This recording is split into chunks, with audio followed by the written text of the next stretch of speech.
ദൈവം തൻ്റെ ഭക്തന്മാർക്ക് വേണ്ടി വേഗത്തിൽ ചെയ്ത പ്രവൃത്തികളെ ഇന്നു പകൽ നാം വീണ്ടും തിരുവചന വെളിച്ചത്തിൽ ധ്യാനിക്കാൻ പോവുകയാണ്. ഈ ദൈവപ്രവൃത്തി നാം കാണുന്നത് സങ്കീർത്തനങ്ങൾ 81 ദൈവം തൻ്റെ ജനത്തിനു വേണ്ടി വേഗത്തിൽ ചെയ്യുന്ന പ്രവൃത്തി. പ്രിയപ്പെട്ടവരെ, ഇവിടെ ഇതാ പരിശുദ്ധാത്മാവ് നമുക്കൊരാലോചന തരികയാണ്. അയ്യോ, എൻ്റെ ജനം എൻ്റെ വാക്ക് കേൾക്കുകയും എൻ്റെ വഴികളിൽ നടക്കുകയും ചെയ്തു എങ്കിൽ കൊള്ളായിരുന്നു. അങ്ങനെയെങ്കിൽ ഞാൻ അവരുടെ ശത്രുക്കളെ വേഗത്തിൽ കീഴടക്കുമായിരുന്നു. അവരുടെ വൈരികളുടെ നേരെ എൻ്റെ കൈ തിരിക്കുമായിരുന്നു. അവരുടെ ശുഭകാലം എന്നേക്ക് നിൽക്കുമായിരുന്നു. മേത്തരമായ ഗോതമ്പ് കൊണ്ട് ഞാൻ അവരെ പോഷിപ്പിക്കുമായിരുന്നു. പാറയിൽ നിന്നുള്ള തേൻ കൊണ്ട് ഞാൻ അവർക്ക് തൃപ്തി വരുത്തുമായിരുന്നു. പെട്ടെന്നൊരു ദൈവപ്രവൃത്തി, വേഗത്തിൽ ഒരു ദൈവപ്രവൃത്തി നിങ്ങൾക്ക് വേണ്ടി ദൈവം ചെയ്യും. തിരുവചനം പറയുന്നു, അങ്ങനെ ഒരു പ്രവൃത്തി കാണണമെങ്കിൽ എൻ്റെ ജനം എൻ്റെ വാക്ക് കേൾക്കുകയും എൻ്റെ വഴികളിൽ നടക്കുകയും ചെയ്തെങ്കിൽ കൊള്ളായിരുന്നു.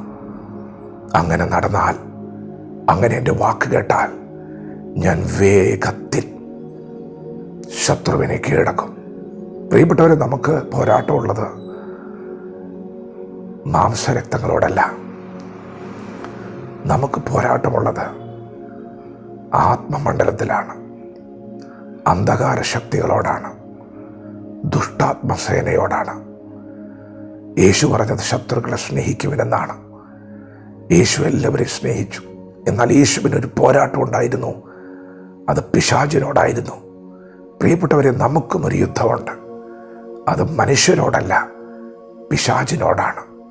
പ്രിയപ്പെട്ടവരെ, ശത്രു നിങ്ങളെ ഞെരുക്കുന്ന ഈ പകൽ, നിങ്ങളുടെ നന്മകളെ കവർന്നെടുക്കുന്ന ഈ പകൽ, നിങ്ങളുടെ കുടുംബങ്ങളെ തകർക്കുന്ന ഈ പകൽ, പരിശുദ്ധാത്മാവ് പറയുന്ന ആലോചനയോട് പ്രതികരിക്കണം. വേഗത്തിൽ ഒരു ദൈവപ്രവൃത്തി വെളിപ്പെടും. എന്താണ് ആ ദൈവശബ്ദം?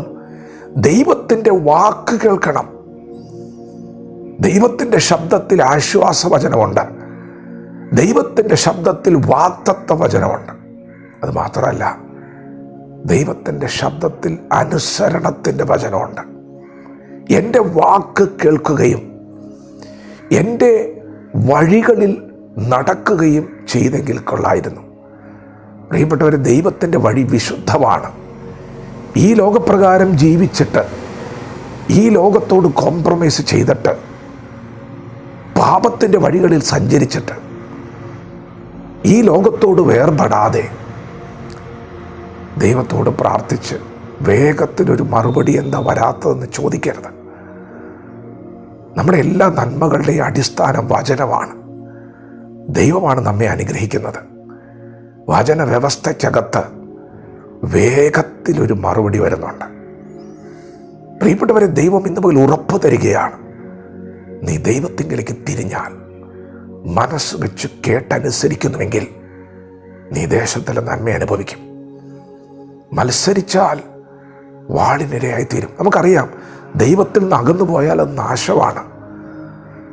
ദൈവത്തിൽ നിന്ന് അകന്നു പോയാൽ ഇരുട്ട് നമ്മെ വന്ന് മൂടാൻ അധിക സമയം വേണ്ട. ഇരുളിൻ്റെ ശക്തികൾ നമുക്ക് ചുറ്റുമുണ്ട്. എന്നാൽ ഇന്ന് പകൽ അത് നിന്നെ തൊടാതിരിക്കുന്നത് ദൈവത്തിൻ്റെ കൃപയാണ്. പ്രിയപ്പെട്ടവരെ, ദൈവം വേഗത്തിൽ നമുക്ക് വേണ്ടി ചിലത് ചെയ്യാൻ ആഗ്രഹിക്കുന്നു. ദൈവത്തിൻ്റെ വഴികളിൽ നടക്കുക, ദൈവത്തിൻ്റെ കൽപ്പനകളുടെ വഴികളിൽ അനുസരണത്തോടെ നടക്കുക, വിശുദ്ധിയോടെ നടക്കുക. ഒരു ദൈവപ്രവൃത്തി നിങ്ങൾക്കായി വെളിപ്പെട്ടു വരുന്നു. വേഗത്തിൽ ഒരു പ്രവൃത്തി വെളിപ്പെടുകയാണ്. വചനത്തോട് പ്രതികരിക്കാം. ദൈവം നമ്മെ ഓരോരുത്തരും ഈ പകൽ അനുഗ്രഹിക്കുമാറാകട്ടെ. ആമേൻ.